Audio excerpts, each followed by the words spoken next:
Hello student, प्यारे बच्चों, नन्हे मुन्ने बच्चों, कैसे हो? बढ़िया बढ़िया ही होंगे है। तो बच्चों, अरे राम रे, आज ये रुको, ये सही कर लूं थोड़ा सा। हाँ, मेरे प्यारे बच्चों, अपन पढ़ रहे थे बच्चों मेटलर्जी, धातु कर्म की। और धातु कर्म की में से क्वेश्चन ना बने ऐसा कैसे हो सकता है रे? और बहुत इजी टॉपिक है बेटा। मैंने आपको बताया कि धातु कर्मकी में सबसे पहला कार्य क्या होगा? सबसे पहला काम होगा, आप सांधन करेंगे। भैया सांधन क्यों करते हो? सांधन करते हो कि जो बी अयस्क में जो अवांछनित कण है, अवांछनित कण मिट्टी, कंकड़, पत्थर इत्यादि कुछ भी हो सकता है, तो वो जो अवांछनित कण है उनको उनको मुक्त करने के लिए, उनको हटाने के लिए आप क्या करते हो जी? सांधन करते हो। आप सांधन करते हो, राइट। सांधन की कुछ विधियां बताई गई थी, शायद उम्मीद है आपके समझ में आया होगा। अब देखिए, अब जो हमारा सफर जो चलेगा, हम जो जिस सफर पे आ चुके और जहां हमें चलना है उस सफर पे हम लोग क्या करेंगे? सर हमारे पास सेकंड स्टेप आ गई है, चूर्णीकरण को मारो रे गोली। हमारे पास नेक्स्ट ये आ गया कि सांद्रित अयस्क, सांद्रित अयस्क से क्या प्राप्त करना? अपरिष्कृत अपरिष्कृत अपरिष्कृत परिष्कृत परिष्कृत, अरे मेरी हिंदी में मत जाना रे यार भाई। अपरिष्कृत धातु प्राप्त करना, अपरिष्कृत धातु प्राप्त करना सर। अपरिष्कृत मतलब अपरिष्कृत, ये श छोटा आएगा ना। अपरिष्कृत धातु का मतलब अशुद्ध धातु प्राप्त करना। तो बेटा सांद्रित से अपरिष्कृत धातु को प्राप्त, इसमें दो स्टेप हम काम में लेंगे।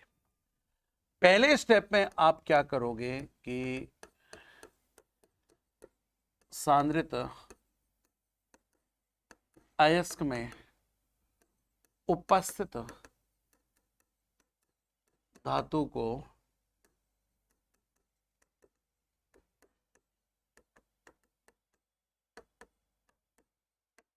ऑक्साइड में परिवर्तित करेंगे। सांद्रित अयस्क में उपस्थित धातु को धातु ऑक्साइड में परिवर्तित करेंगे। और सांद्रित अयस्क को धातु ऑक्साइड में धातु में परिवर्तित करने का काम करेंगे। उसके बाद आप क्या करोगे? धातु ऑक्साइड का धातु के रूप में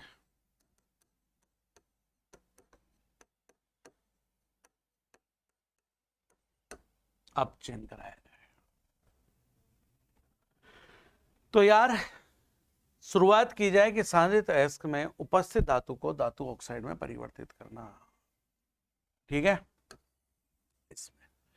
इसके लिए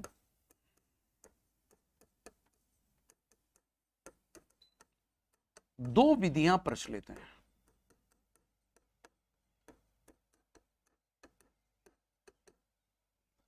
लाला बड़ी इंपॉर्टेंट है साहब, ये दो विधियां बहुत ज्यादा इंपॉर्टेंट है, बहुत ही ज्यादा इंपॉर्टेंट है साहब, ठीक है साहब।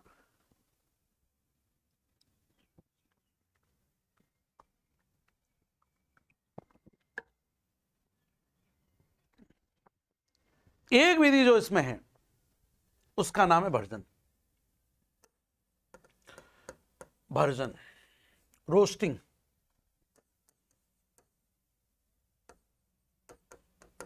रोस्टिंग। और दूसरी विधि का नाम है निस्तापन, कैल्सिनेशन। एक है रोस्टिंग और एक है कैल्सिनेशन, एक निस्तापन और एक ऐसा भर्जन। बेटा मेरे सोना बेटे, आपसे पूछा जाएगा गुरुदेव ये भर्जन कब इस्तेमाल होता है? अरे बेटा पहली बात तो याद रख, दर्जन कैसे इस्तेमाल होता है, ये बहुत ही ज्यादा इंपॉर्टेंट बात है यार। कंपटीशन लाओ, जो एग्जाम वाले हैं वो परेशान हो रहे हैं, है ना, उनके लिए बड़ा ही सोना सब्जेक्ट है ये। भर्जन होता है सल्फाइड अयस्कों के लिए। सल्फाइड अयस्कों के लिए भर्जन होता है। पहली चीज जो आपको याद रखनी है, आपसे पूछा जाएगा सल्फाइड अयस्कों का होता है, सल्फाइड अयस्कों के लिए किया जाता है। अरे 4 ऑप्शन दे देंगे, वहां तो इनको वर्जन देख के टिक कर दियो, है नहीं। और दूसरी बात हम लोगों को यह देखनी है कि यहां सल्फाइड अयस्क हैं, तो फिर ये किसके लिए होगा? ये होंगे कार्बोनेट अयस्क, हो गए कार्बोनेट अयस्क। बच्चों जलयोजित अयस्क, जलयोजित ऑक्साइड,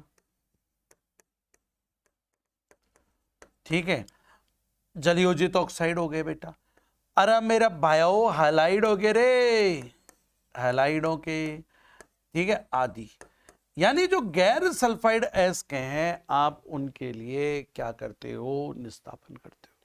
वर्जन सल्फाइड अयस्कों के लिए, और जो गैर जो सल्फाइड अयस्क हैं उनके लिए हम लोग करते हैं निस्तापन।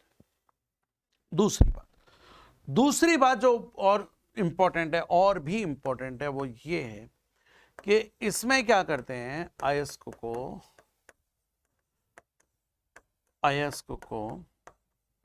वायु की उपस्थिति में गलनांक से कम ताप पर, गलनांक से कम ताप पर गर्म किया जाता है।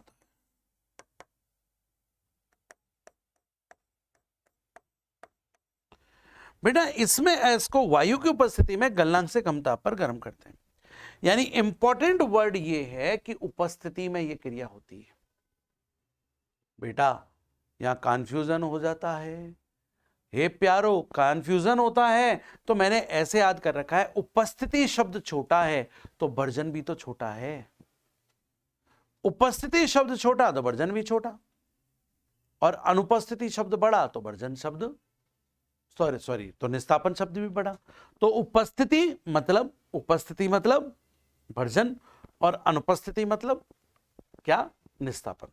तो बेटा इसमें इसको वायु की उपस्थिति में गलनांक से कम ताप पर गर्म करते हैं। तो यहां क्या करते हैं बेटा, इसमें अयस्क को वायु की अनुपस्थिति में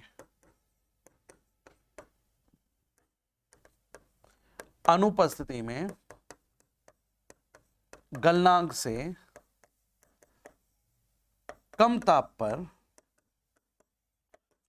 क्या करते हैं? गर्म करते हैं।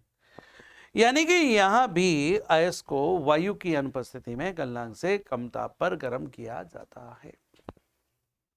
ये अनुपस्थिति में, ये उपस्थिति में। बेटा मैं बार बार एक कहता हूं, कंपटीशन लाइन में तुम्हें मेरे बच्चों रिएक्शन लिखनी नहीं है। हमसे कोई ये नहीं कह रहा कि तू रिएक्शन लिख के बता, हमसे ये कहेगा कि तू पहचान कि ये वर्जन है या निस्तापन है, तू ये बात को पहचान ले। अरे बात को समझ ले रे प्राणी, ठीक है। तो हम लोगों को कैसे क्या करना है मित्र, आपको कुछ अभिक्रियाएं मैं बता दूंगा। तो चलिए वर्जन की कुछ अभिक्रियाओं को टमकते टमकते देखिए। क्या हुआ? जिंक सल्फाइड है, वायु की उपस्थिति में गर्म किया, ठीक है, तो ये क्या बन जाएगा? जिंक ऑक्साइड बन जाएगा। SO2 गैस बाहर निकल जाएगी। संतुलित करने के लिए कोई ना कह रहा हमन ने। अब देख जो भैया, कॉपर सल्फाइड है, ये कॉपर ग्लांस है, आपने इसको गर्म किया, CO2O बना, SO2 गैस मटकते हुए निकल गई सर, मटकते हुए। तो इस तरह की जो सल्फाइड अयस्क हैं उनके लिए आप लोग वर्जन करोगे। और इधर आपको मैंने ये दे दिया, ये लो कैलामीन आपको हमने दे दिया सर, ये कैलामीन है, ये आपका देखिए। और यहां पर हमने इसको जब गर्म किया वायु की अनुपस्थिति में, हो सकता है मैं कैलामीन यहाँ गलत बोल रहा हूं, तो यहां पर क्या हो जाएगा सर, CO2 गैस बाहर निकल जाएगी। और ये किस में कन्वर्ट हो गया सर? ये कन्वर्ट हो गया आपका जिंक ऑक्साइड में। और देखो अगर हमारे को कुछ इस तरह से दे दिया जाए, ये मेलामीन है, और आपसे कहा भाई मैं गर्म कर रहा हूं उसको, यहां से CO2 निकाल दूंगा या जलवाष्प,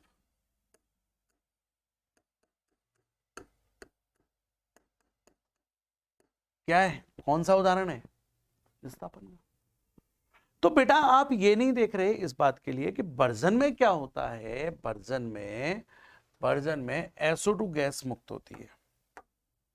बर्जन में SO2 गैस क्या होती है बेटा, मुक्त होती है। बर्जन में SO2 गैस का मुक्त होता है, ठीक है। और जो निस्तापन की बात कर रहे हो, उस निस्तापन में क्या होगा, निस्तापन में CO2 गैस हुई या आपकी जलवाष्प हुआ, ये चीजें बाहर निकलती है। उम्मीद है यहां तक आप लोगों को चीजें समझ में आ गई। ये हो गया आपका बर्जन और निस्तापन, इसे कहते हैं बर्जन और निस्तापन। यहां तक समझ में आ गया, नहीं आया, आ गया नहीं, अरे आ गया ना भाई। अब यार ये बर्जन निस्तापन हो गया, आपने तत्व को ऑक्साइड में बदल लिया, अच्छा वो कार्बोनेट के रूप में हो, चाहे सल्फाइड के रूप में हो। अच्छा बात समझो कि आपसे पूछा जाए भाई एक काम कर रहे हो, अब आपको करना क्या है, मैं कहूंगा जी ऑक्साइड को धातु में चेंज करना है। अब आपको जी ऑक्साइड को अगर आपको धातु में चेंज करना है तो सरकार पहले ही आप ये काम कर लेते। आप ये कान यूं क्यों पकड़ रहे हो, यूं ही पकड़ लो भाई सीधी।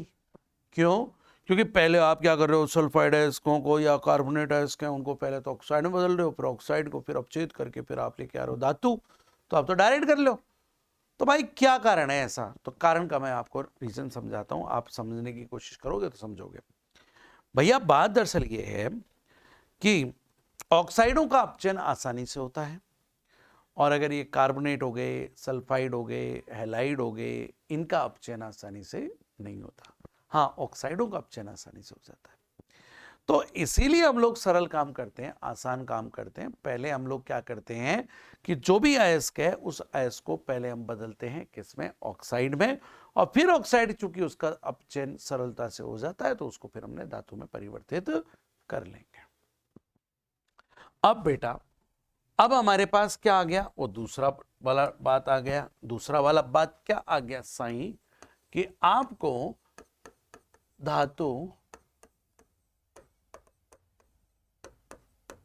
धातु ऑक्साइड को किसमें बदलना है साहब,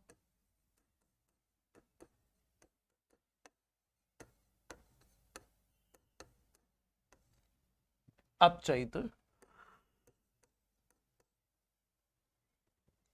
करना, यानी आप इसमें अपचयित करना चाहते हो। और अपचयित करने की जो पहली विधि है जो बहुत ज्यादा इंपॉर्टेंट है वो है प्रगलन। पहली विधि है प्रगलन, स्मेल्टिंग। बेटा प्रगलन में हम लोग क्या करते हैं, प्रगलन प्रक्रिया में क्या करते हैं हम लोग, इसमें हम लोग कार्बन या कार्बन, बेटा इसको है ना यार मैं बार बार भूल जाता हूं, इससे ये मिटेगा नहीं, कोक, इसको कोक बोलते हैं। कोक या कार्बन मोनोऑक्साइड की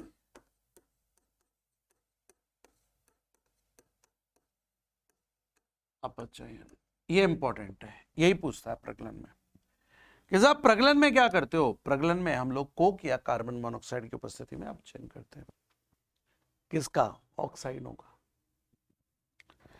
इस बात को हम एक उदाहरण से समझ सकते हैं कि ये प्रगलन विधि जो हमारे काम आएगी वो आयरन ऑक्साइड,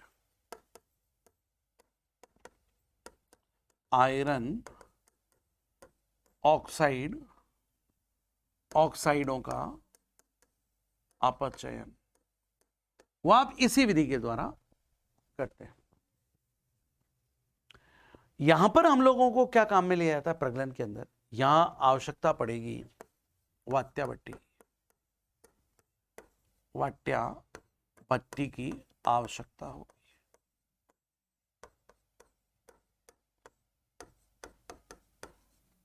वात्या भट्टी की जरूरत पड़ती है आपको, वात्या भट्टी चाहिएगा। वात्या भट्टी में क्या होता है दोस्त, वात्या भट्टी होती क्या है, एक विशिष्ट आकार की भट्टी होती है, उसमें कप एंड कोन व्यवस्था होती है। वात्या भट्टी में कप एंड कोन व्यवस्था पाई जाती है सर, ठीक है, इस तरह से एक मतलब बात होती है, ठीक है। यहां पर एक कप एंड कोन व्यवस्था होती है सर, इस तरह से ये कप एंड कोन व्यवस्था पाई जाती है, ठीक है। अब देखो बेटा, इसमें क्या होता है कि जैसे ही एक स्प्रिंग लगी रहती है, जैसे ही आप इसमें कुछ डालोगे, क्या डालोगे आप, जो इसमें पर जो डालोगे ना भाई, कौन सा वर्जित या निस्थापित इसको, वो जैसे डालोगे बेटा इस पर जोर लगता है और ये स्प्रिंग लगी रहती है, नीचे गिर जाते हैं और फिर ये नीचे टपकने लग जाते हैं। और इस भट्टे की खासियत रहती है कि इसके अलग अलग स्थानों पर अलग अलग तापमान रहता है, कि इसमें क्या होता है, अलग अलग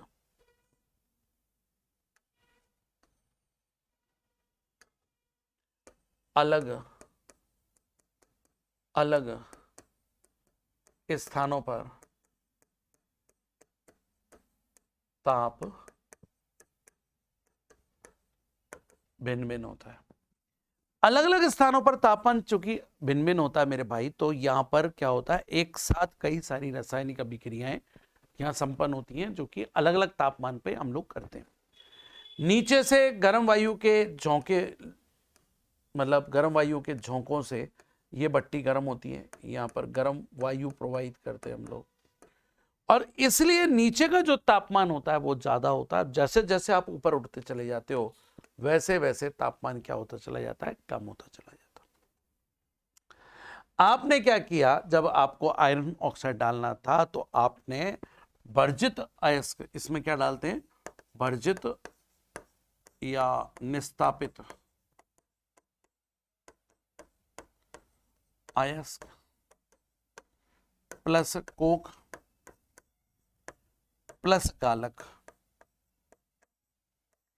ये गालक के बारे में बड़ी बड़ी बातें हैं, मैं गालक भी आपको समझाऊंगा। इन तीनों को मिलाकर डाला जाता है और इन तीनों को मिलाकर जो डालते हैं इसको बोलते हैं चार्ज या धान।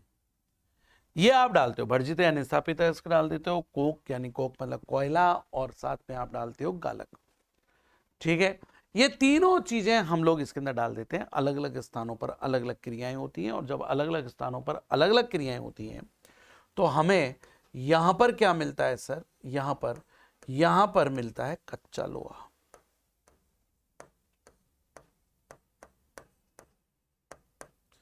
जिसको पिग आयरन कहते हो आप। और इस कच्चे लोहे में, पिग आयरन में, कार्बन की प्रतिशत मात्रा बहुत अधिक होती है। और इसके जो ऊपरी वाले भाग है, जो ऊपर वाला जो हिस्सा आप देख रहे हो बेटा, इसमें क्या रहता है, इसमें रहता है धातु मल।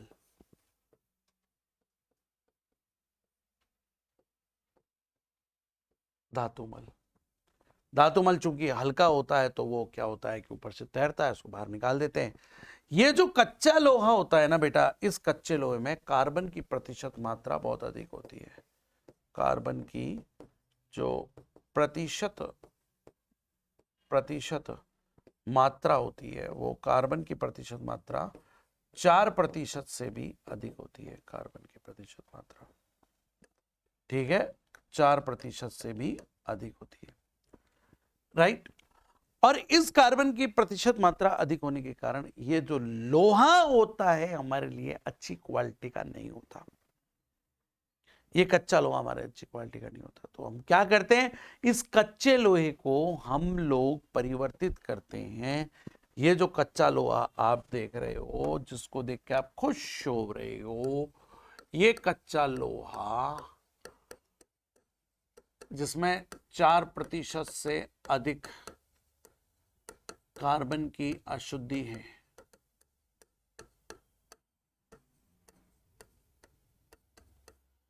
इसको हम लोग परिवर्तित करते हैं किसमें, ढलुए लोहे में।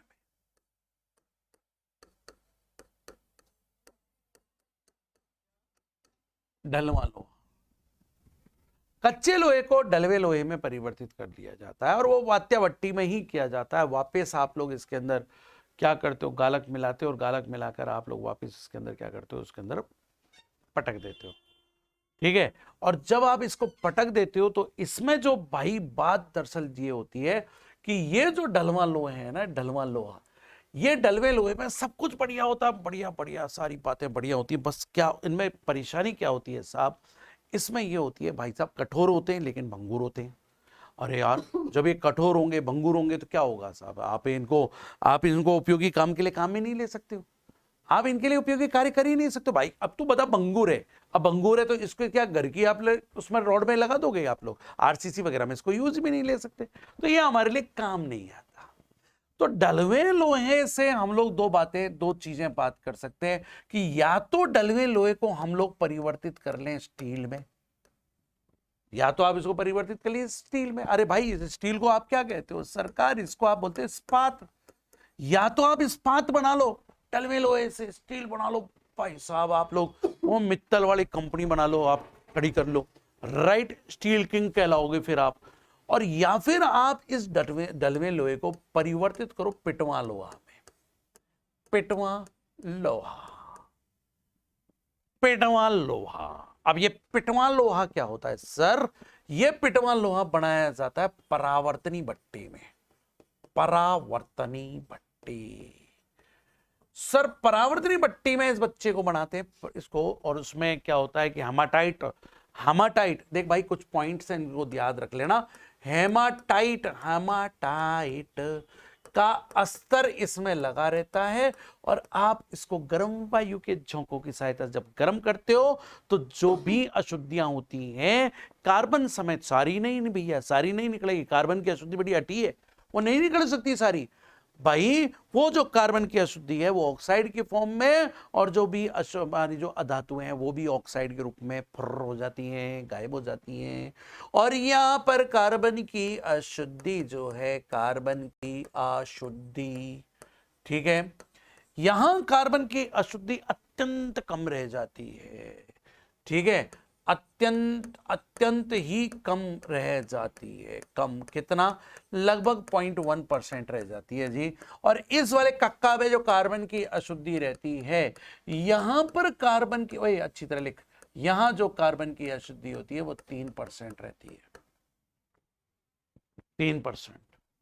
और ये जो पिटवा लोहा है, ये पिटवा लोहा सख्त होता है, बहुत ही मजबूत होता है, और इस पिटवे लोहे से आप लोग अच्छी अच्छी चीजें, प्यारी प्यारी चीजें बना लेते हो, ठीक है।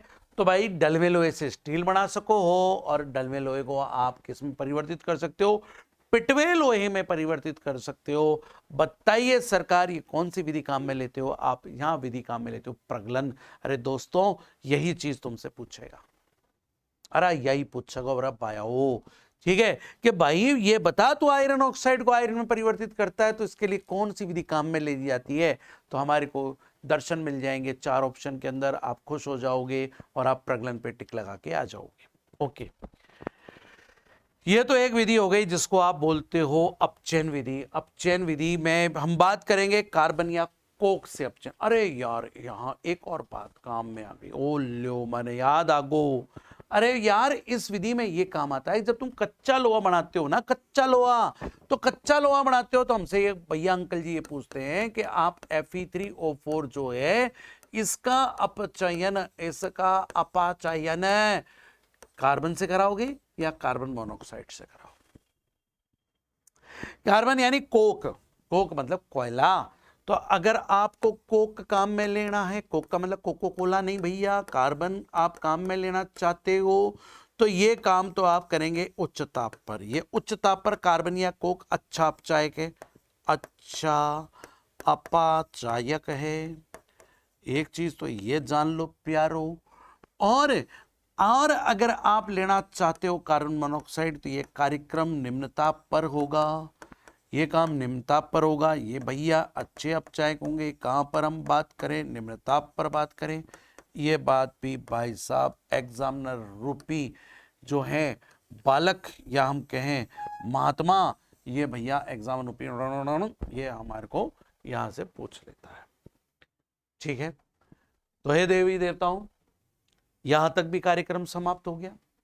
अब हम लोग आगे बढ़े सरकार, अब हम आगे बढ़े, हमारे पास एक और मेथड है, और उस मेथड का नाम है हमारे पास स्वतः अपचयन है। बड़ी बड़ी बातें पूछी जाती है, आपसे पूछ रहे भाई तो एक बात बता दे, स्वतः अपचयन होता किसका है? अरे किसका करोगे स्वतः अपचयन? तो स्वतः अपचयन जो हम करते हैं यारो, वो यहां पर हम कार्य करते हैं कॉपर के धातु कर्म में, कॉपर के धातु कर्म में, कॉपर के धातु क्रम में स्वतः अपचयन किया जाता है मित्रों। अब कॉपर के धातु क्रम में स्वतः अपचयन कैसे करते हैं लल्ला? यहां पर हमें काम में लिया जाता है मैट, जिसको बोलते हैं कॉपर मैट। और एग्जामिनर की पहली पसंद यही है सरकार, वो कहता है कॉपर मैट क्या होता है? अरे कॉपर मैट होता है जी Cu2S एवं FeS का मिश्रण, ये है कॉपर मैट। कॉपर मैट को आप प्राप्त करते हो जी, कहां से प्राप्त करते हो जी? आप वर्जन करा के कॉपर मैट प्राप्त करते हैं। और लल्ला लल्ला लोरियो, यहां पर जो आप कॉपर मैट बनाओगे, इस कॉपर मैट का आप लोग एक बात करेंगे जिसका नाम है बेसेमर परिवर्तक। बेसेमर परिवर्तक भाई साहब, ये बेसेमर परिवर्तक एक नाशपाती के आकार की भट्टी होती है, यहाँ एक छोटी सी भट्टी हो चबाया, ठीक है। और इसमें गर्म वायु के झोंके प्रवाहित करने के लिए क्या रहते हैं? स्थान बने रहते हैं। और भाई साहब इसमें से, अबे रुक जा, दूसरे रंग से करता हूं यार। इसमें हम लोग क्या करते हैं? सिलिका का अस्तर लगा देते हैं। मिट्टी लाल नहीं होती, लेकिन मेरे पास लाल ही कलर था, मैंने चेप दिया। यह सिलिका का अस्तर इसके अंदर लगा रहता है दोस्त। भाई अच्छी तरह, वो कहां गया, वो कहां गया? ये लो सर, नहीं मान रहा। तो यहां पर हमने किसका अस्तर लगा दिया सर? ये सिलिका का अस्तर लगा हुआ है, सिलिका का अस्तर। बड़ा इंपॉर्टेंट प्रश्न बनता है। अरे ये सिलिका का अस्तर किस रूप में काम आता है? गालक। ये गालक का काम करता है। यार गालक शब्द बहुत आ गया, तो चल एक काम करते हैं, पहले गालक समझ लेते हैं दोस्तों। ये गालक बला है क्या? तो भाई साहब गालक क्या होता है? गालक, पहले डेफिनेशन लिख दूं। गालक भैया क्या होते हैं? गालक ऐसे पदार्थ होते हैं, ऐसे पदार्थ जो अयस्क में उपस्थित अगलनीय अशुद्धियों को गलनीय बना देते हैं। शब्द जैसा नाम वैसा काम मेरे दोस्तों। गालक का काम क्या होगा जी? गालक जो होते हैं वो ऐसे पदार्थ होते हैं जो भैया अयस्क में उपस्थित अगलनीय अशुद्धियों को गलनीय बना देते हैं। देखो सरकार, आजकल एक फैशन ये भी चल रहा है मेरे भैयाओं कि जो ये शब्द होते हैं ना, इनको इंग्लिश में देते हैं और हिंदी में दे देते हैं। भाई साहब तुम नो बोल पे बोल्ड हो जाते हो, ठीक है। तो जो गालक है भैया, इसको बोलते हैं फ्लक्स। ये फ्लक्स है, तो थाने यहां दे लो फ्लक्स। अरे कैसे लिखते हैं हिंदी में यार? फ्लास्क ऐसे लिख देते हैं, तो मान ले, मेरी भावनाओं को समझ जा। ये फ्लक्स ऐसे लिखते हैं।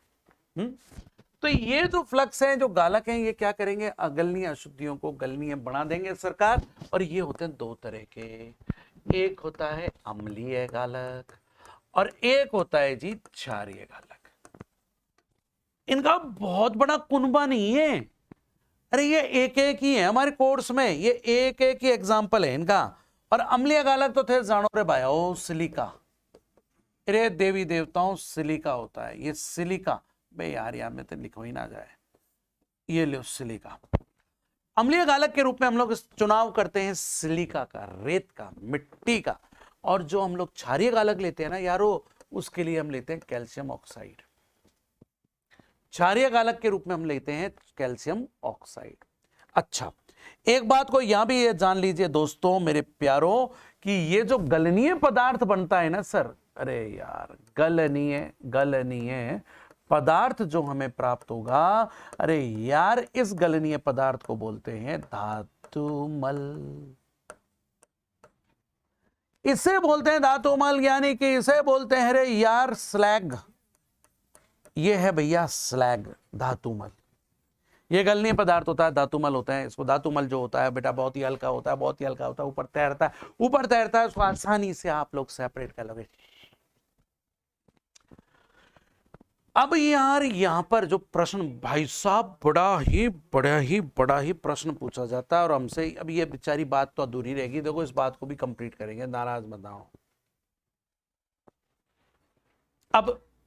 अब हमसे क्या पूछा जाता है दोस्तों?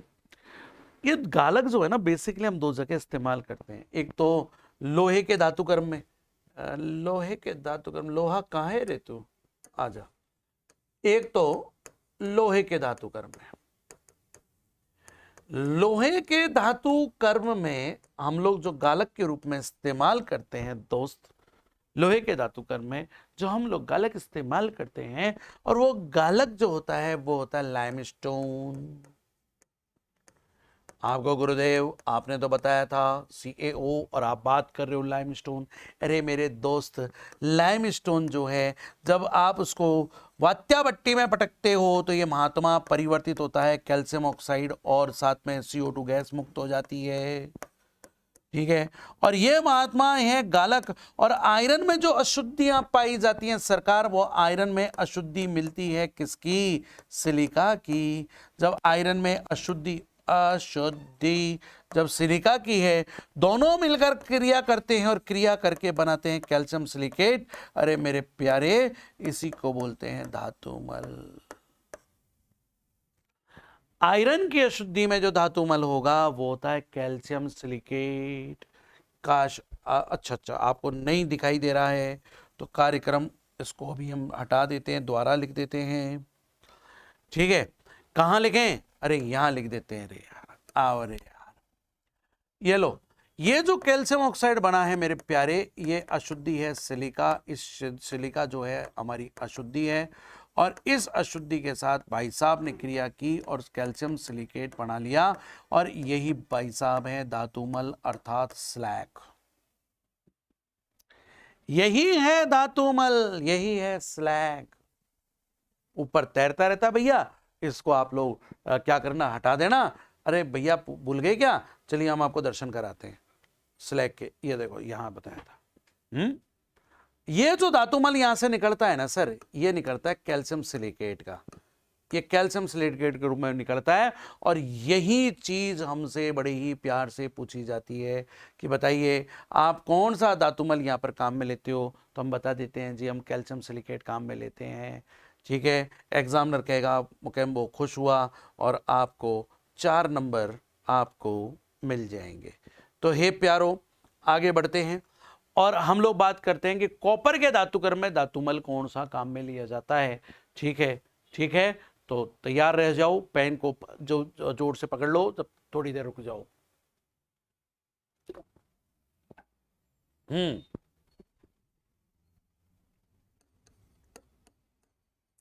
कॉपर का जो धातु कर्म यूज में लिया जाता है मित्र, इसमें जो अशुद्धि पाई जाती है ना, वो अशुद्धि होती है आयरन ऑक्साइड की।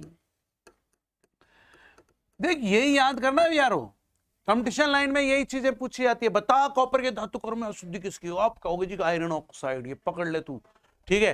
अरे तो भाई आयरन ऑक्साइड की अशुद्धि है तो इसमें धातुमल किसका मिलाते हैं जी, तो यहां पर हम जो गालक के रूप में चुनाव करते हैं, उस गालक के रूप में हम चुनाव करते हैं सिलिका का। आजा मेरे प्यारे, मैं तुझे यही तो पढ़ा रहा था रे, तुझे यही तो कह रहा था, कहां गया रे बालक, ठीक है। ये देखो मैंने कहा था ना कि आप जब कॉपर का धातु कर्म काम में लेते हो तो यहाँ सिलिका का स्तर लगाया जाता है। सिलिका क्या है, गालक के रूप में कार्य करती है। क्यों गालक के रूप में कार्य करती है यार, गालक के रूप में कार्य करने का कारण क्या है इसका, तो वो हमने क्या कहा कि इसमें आयरन ऑक्साइड की अशुद्धि होती है। तो भैया होता क्या है रे, होता ये है कि जब ये आयरन ऑक्साइड की जो अशुद्धि है, बेसिमर परिवर्तक में भी यही होता है मेरे प्यारे, आयरन ऑक्साइड की अशुद्धि को सिलिका कहती है। कहां जाते हो आप, और इस ये जो सिलिका जो आपने गालक के रूप में मिलाया है, ये आपस में क्रिया करते हैं और आयरन सिलिकेट बना लेते हैं। भाई साहब का नाम आयरन सिलिकेट, जरूरी थोड़ी है आपको फॉर्मूला देगा, वो आप लोगों को सूत्र बिना देखता हुआ आपको नाम भी दे सकता है। तो ये भाई साहब धातुमल के रूप में निकल गए। अब कहानी चल रही थी, फ्लैशबैक में आप चल रहे थे, बेसिमर परिवर्तक के बारे में बातें हो रही थी, स्वतः अपचयन पर आप आ गए थे। चलिए वापस कहानी को शुरुआत करते हैं, स्वतः अपचयन पर पहुंच जाते हैं। बेसिमर परिवर्तक में कौन कौन सी अभिक्रियाएं होती हैं इस बारे में हम लोग जान लेते हैं प्यारो। कॉपर मेट याद है, कॉपर मेट में जो है आपका जो कॉपर सल्फाइड है, या वायु के गर्म झोंके इसको क्या बना देंगे, CO2O बना देंगे, साथ में SO2 गैस मुक्त हो जाएगी। इधर आयरन कहेगा जी हम भी ऐसे करेंगे, हम भी ऐसा करेंगे, तो ऐसा ही करेंगे तो भैया बन जाओ, तुम भी यही बन जाओ। लालाओ, अभी अभी तुमको बता दिया मैंने कि आयरन ऑक्साइड का क्या होता है कि धातुमल के रूप में निकल जाते हैं, ये बाहर भाग जाते हैं बच्चे। ठीक है, आयरन ऑक्साइड जो है, आयरन ऑक्साइड को सिलिका कहता है, कहाँ जाते हो और आप, और आयरन सिलिकेट के रूप में इसको ये निकाल देते हैं, ये बन गया जी धातुमल। और इधर जो मेरे प्यारो जो कॉपर ऑक्साइड बना है, इस कॉपर ऑक्साइड के साथ ही, इस कॉपर ऑक्साइड के साथ ही कॉपर सल्फाइड की बड़ी ही तिरछी नजर रहती है। तो ये क्या करता है, कॉपर का, इस कॉपर ऑक्साइड का अपचयन करके इसको कॉपर धातु के रूप में परिवर्तित कर देता है। कहने का तात्पर्य रहा कि कॉपर के धातु कर्म में आप लोगों को कोई अन्य अपचायक पदार्थ मिलाने की कोई आवश्यकता नहीं है। नैकऊ आवश्यकता ना है साहब, नैकऊ आवश्यकता ना है। आप इनको क्या करना पड़ेगा, आपने तो यही करना पड़ेगा, क्या कर लियो भैया, वैषम्य परिवर्तन में बात डाल दियो, सिलिका पटक दियो और स्वतः अपचयन है जाएगा और कॉपर बन जाएगा, कहानी खत्म। अब जो अगला अपचयन की जो विधि है, अगले अपचयन की जो विधि है, अगले अपचयन की विधि कहां जा रही है रे, ये बालक कहां गए थे रे। ठीक है, अगले अपचयन की जो विधि आ गई आपके लिए डांस करती हुई। अगले अपचयन की तीसरी विधि का नाम जो है, उस विधि का नाम है वैद्युत अपघटन। अरे वैद्युत अपचयन भी बोल दे रहे यार, विकल्पों की दुनिया है यारो, विकल्प में क्या आया उसके अनुसार हम अपना निर्णय लेते हैं। तो हे प्राणियों, हे देवी देवताओं, अब आगे देखिए इसके बारे में। देखो पहली बात मैं बता दूं, चित्र थारे से कोई ना पूछे, चित्र आपसे पूछेगा ही नहीं यार। अरे चित्र क्यों पूछेगा, चित्र यूं कहेगा चित्र का नामांकित चित्र का वर्णन करो, तो बरागा गुरुजी आप क्यों बना रहे हो चित्र। अरे मैं इसलिए बना रहा हूं जिससे कि तुम्हारे समझ में आ जाए, ठीक है, इसलिए हम लोग चित्र बना रहे हैं। और ये जो विद्युत अपघटन विधि आप जो काम में लेते हो सर, वो एल्यूमिनियम के धातु कर्म में काम में लेते हैं, एल्यूमिनियम के धातु कर्म में काम में लेते हैं। और सरकार याद होगा आपको, मैंने बताया था पेयर विधि, हॉल विधि, सरपेक विधि, अगर याद नहीं है तो कृपया करके आप क्या कर दिया आपने सर। तो भाई मेरे एल्यूमिनियम के धातु कर्म में हम लोग इसको इस्तेमाल करते हैं और इस विधि का नाम है हॉल हेराल्ट विधि, हॉल हेराल्ट विधि। बच्चों नाम पूछेगा और किस काम आता है ये पूछेगा। हॉल हेराल्ट विधि में मेरे प्यारों करते क्या है, हम लोग एक भैया स्टील का पात्र लेते हैं और उस स्टील के पात्र में मैं आयरन का स्तर लगा देता हूं, नहीं कार्बन का स्तर लगा देते हैं, कार्बन या ग्रेफाइट का स्तर लग जाता है, ठीक है। और ये भाईजान जो हैं हमारे, ये कैथोड के रूप में काम करते हैं। भाई साहब कौन है ये, कैथोड। इसके अंदर कार्बन या ग्रेफाइट की छड़ें लटकी रहती है, कार्बन या ग्रेफाइट की छड़ें इसमें लटकी रहती हैं। कार्बन ग्रेफाइट की छड़ें लटक जाओ रे, लटक गई, ये कार्बन ग्रेफाइट की छड़ें लटक गई साहब। मैं लिख दूं कार्बन या ग्रेफाइट, वे अच्छी तरह लिख, ग्रेफाइट की छड़ ये किस रूप में काम आती हैं, ये काम आती है एनोड का कार्य करती है और ये कैथोड का कार्य करती है। आप देखिए ये सब चीजें पूछाता है कि भाई इसमें एनोड कौन सा होता है, कैथोड कौन सा होता है। अब आइए यारो यहां पर विद्युत अपघट्य, बच्चों यहां विद्युत अपघट्य के रूप में हम लोग लेके चलते हैं गलित एल्यूमिना, गलित एल्यूमिना, और उसके साथ में हम मिलाते हैं क्रायोलाइट, क्रायोलाइट Na3Al(F6), ये इसका फॉर्मूला। और आप चाहो तो फेल्सपार भी मिला दो, फेल्सपार कैल्शियम फ्लोराइड होता है। अब आपसे ये बातें पूछी जाती हैं कि भाई तूने क्रायोलाइट क्यों मिलाया, तूने फ्लेशपार क्यों मिलाया। तो सरकार इनको मिलाने का काम क्या है? पहली बात तो ये क्या करते हैं, एल्यूमिना का गलनांक कम करते हैं। एल्यूमिना का Al2O3 होता है बेटा। एल्यूमिना का गलनांक क्या करते हैं, कम। दूसरी बात क्या करते हैं सर, विद्युत अपघट्य के विलयन को, विद्युत अपघट्य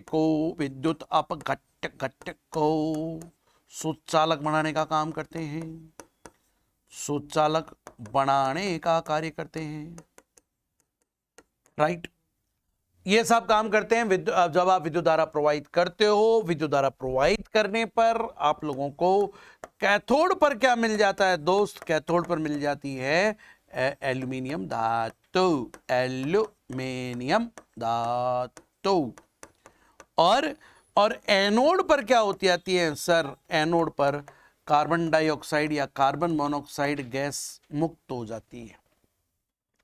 ये जो कार्बन डाइऑक्साइड या कार्बन मोनोऑक्साइड गैस जो मुक्त होती है मेरे प्यारे, ये क्या करती है, कार्बन या ग्रेफाइट के छड़ों के साथ क्रिया कर लेती है, और वो जो क्रिया कर लेती है उनको जला देती है। एक अनुमान है कि 1 किलोग्राम अगर आपको एल्यूमिनियम बनाना है तो आधा किलोग्राम कार्बन की छड़ या ग्रेफाइट की छड़ खराब हो जाती है। भैया इसको बार बार बदलना पड़ता है, ये कॉस्टिंग है इसके लिए, ठीक है, जो हमें देनी पड़ती है। और आपको बड़े प्यार से शुद्ध रूप में क्या मिल जाता है जी, शुद्ध रूप में तो नहीं कहूंगा, हूप की विधि के द्वारा इसका हम लोग परिष्करण करवाते हैं, शोधन करवाते हैं। अगला विषय है वो आगे का विषय है। अभी तो आप देखिए कि आपने एल्यूमिनियम धातु प्राप्त की, तो ये कौन सी विधि हो गई सरकार, ये अपचयन विधि हो गई। हे नौनिहालों, हे मेरे प्यारों, यहां पर हम लोग इस निष्कर्ष पर पहुंचे, इस पद पर हम पहुंचे। अब हम लास्ट जो पद हम पढ़ने वाले हैं वो है शोधन। लाला भैया बड़ा थोड़ा सा लंबा चौड़ा टॉपिक है, तो यार तुम लोग पूरे एक वीडियो में समेटेंगे यार, ठीक है ना।